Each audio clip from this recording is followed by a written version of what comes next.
Imagine yourself standing by a tomb. The air is thick with the scent of spices and the heavy silence of grief. Women are wailing softly, men stand with bowed heads, their sorrow a palpable weight in the air. You are in Bethany, a small village near Jerusalem, and the man lying dead in the tomb is Lazarus, a beloved friend of Jesus. His sisters, Mary and Martha, are beside themselves. Martha, ever practical, had met Jesus on the road, her voice edged with both hope and accusation. "Lord," she said. He sees Mary weeping, and the other Jews who had come to mourn with her. A deep tremor runs through him. His spirit is troubled, disturbed to the core. He asks, "Where have you laid him?" And as they lead him to the cave, a stone sealing its entrance, you see it. You see the tears begin to fall, not a loud demonstrative wail, not the Greek word kleio, which means to lament loudly, but a silent, profound shedding of tears. The Greek word here is dakruo, meaning simply, to shed tears. It's a quiet. "See how he loved him," they say. Some with wonder, others with a cynical edge. But what does it mean when God weeps? What does it reveal about the very heart of the divine, the one who created the universe, who holds galaxies in his hands? You've always pictured God as omnipotent, all-powerful, perhaps even a little distant. But here, standing by a cold tomb, you are confronted with a God who is intimately acquainted with grief, a God who weeps with his creation. This isn't a God detached from. This moment, recorded in John chapter 11, is one of the most poignant scenes in all of Scripture. It challenges everything you might assume about divine majesty. It forces you to ask, if Jesus, fully God and fully man, shed tears, what does that tell us about our own tears, about our own pain? You are about to discover that these tears at Lazarus's tomb were deeply personal, yes, but they were only a prelude to a far greater sorrow, a lament for something truly lost, a loss that would unfold. Here's what most people miss when they read this account. It's not just about Jesus feeling sad for his friend.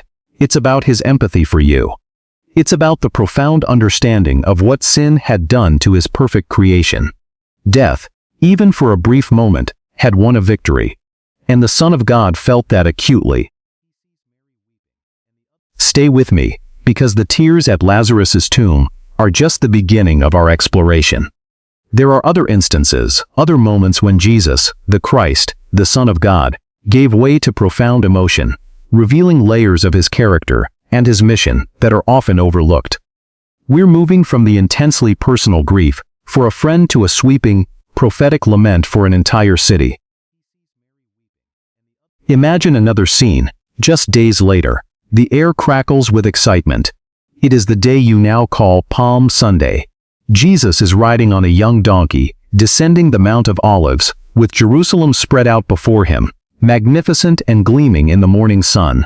The crowds are immense. People are throwing their cloaks on the road, cutting palm branches, shouting, "Hosanna!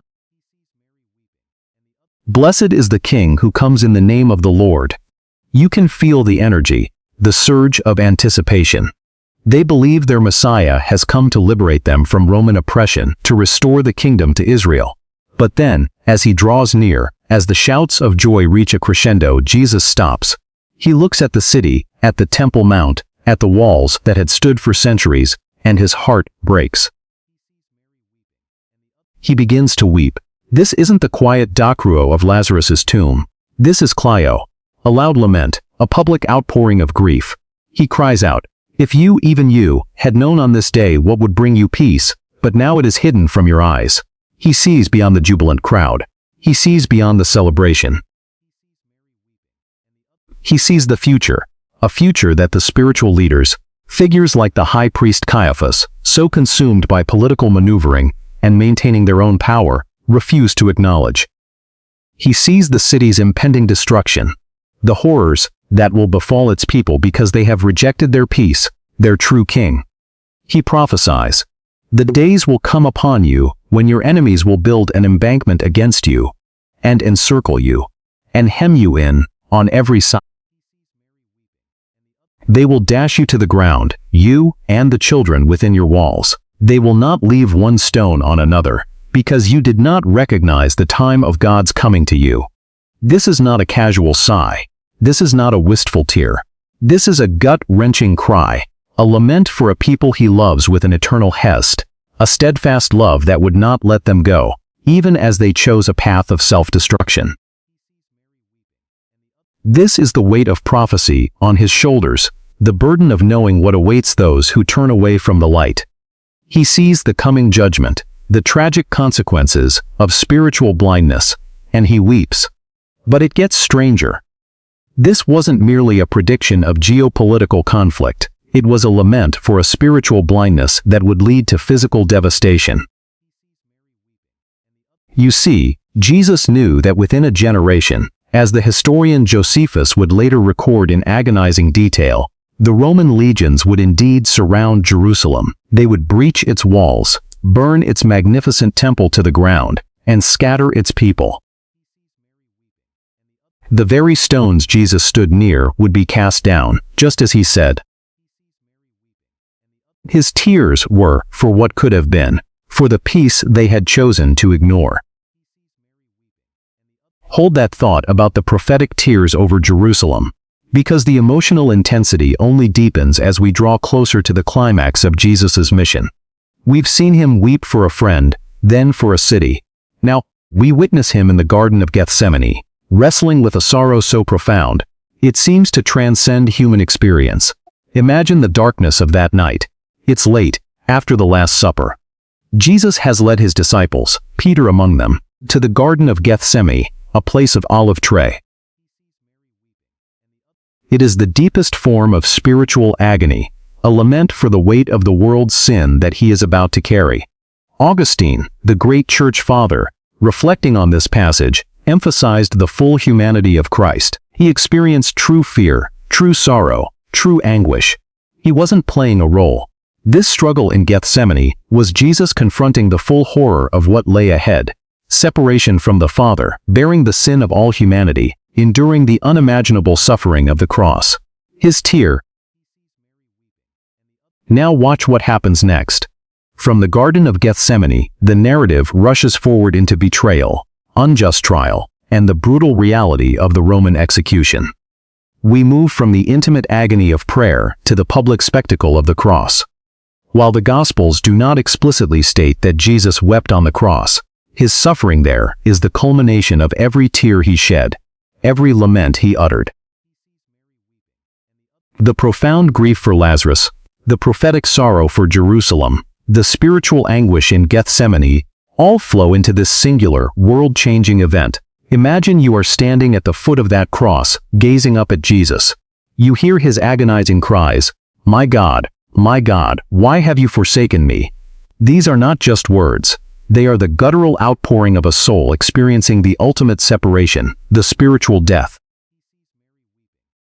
This is the moment he takes on the full weight of your sin, my sin, the sin of all generations. The heavens darken, the earth trembles.